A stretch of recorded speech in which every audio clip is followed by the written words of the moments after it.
ನಮಸ್ಕಾರ ಸ್ನೇಹಿತರೆ, ನಮ್ಮ ಮೈಥಾಲಜಿ ಮೀಟ್ಸ್ ಮೀ ಚಾನೆಲ್ಗೆ ನಿಮಗೆಲ್ಲರಿಗೂ ಸ್ವಾಗತ.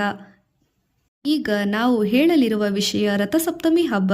ರಥಸಪ್ತಮಿ ಜನವರಿ ಫೆಬ್ರವರಿ ತಿಂಗಳಲ್ಲಿ ಸೂರ್ಯನ ಆರಾಧನೆಯ ದಿನವಾಗಿ ಆಚರಿಸಲಾಗುತ್ತದೆ. ಸೂರ್ಯನ ಬೆಳಕಿನ ಬುದ್ಧಿ, ಧೈರ್ಯ ಮತ್ತು ಜ್ಞಾನದ ಪ್ರತೀಕವಾಗಿದೆ. ಈ ಹಬ್ಬವು ನಮ್ಮ ಜೀವನದಲ್ಲಿ ಬೆಳಕು ತರುವ ಧರ್ಮ ಮಾರ್ಗದ ಪಾಠ ಕಲಿಸುವ ಹಬ್ಬವಾಗಿದೆ.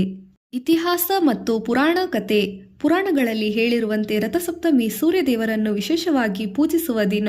ಶ್ರೀಮದ್ ಭಾಗವತ ಪುರಾಣದಲ್ಲಿ ಸೂರ್ಯನು ಆರೋಗ್ಯ, ಸಮೃದ್ಧಿ, ಜ್ಞಾನ ನೀಡುವ ದೇವತೆಯಾಗಿದ್ದಾರೆ. ರಾಮಾಯಣ ಮತ್ತು ಮಹಾಭಾರತದಲ್ಲಿಯೂ ಸೂರ್ಯನ ಆರಾಧನೆಯ ಮಹತ್ವ ವಿವರಿಸಲಾಗಿದೆ. ಸೂರ್ಯ ದೇವರ ಆರಾಧನೆ ಜೀವನಕ್ಕೆ ಬೆಳಕು, ಜ್ಞಾನ, ಧೈರ್ಯ ತರಲು ಮುಖ್ಯ ಪಾತ್ರ ವಹಿಸುತ್ತದೆ. ವೇದ ಉಪನಿಷತ್ತುಗಳ ಪ್ರಕಾರ ವೈದಿಕ ಶಾಸ್ತ್ರದಲ್ಲಿ ಸೂರ್ಯನು ಜೀವನದಲ್ಲಿ ಜೀವನದಾಯಕ ಶಕ್ತಿ ಎಂದು ಗುರುತಿಸಲಾಗಿದೆ. ನವಗ್ರಹದಲ್ಲಿ ಅಧಿಪತಿಯಾದ ಸೂರ್ಯನು ಪ್ರಮುಖನು.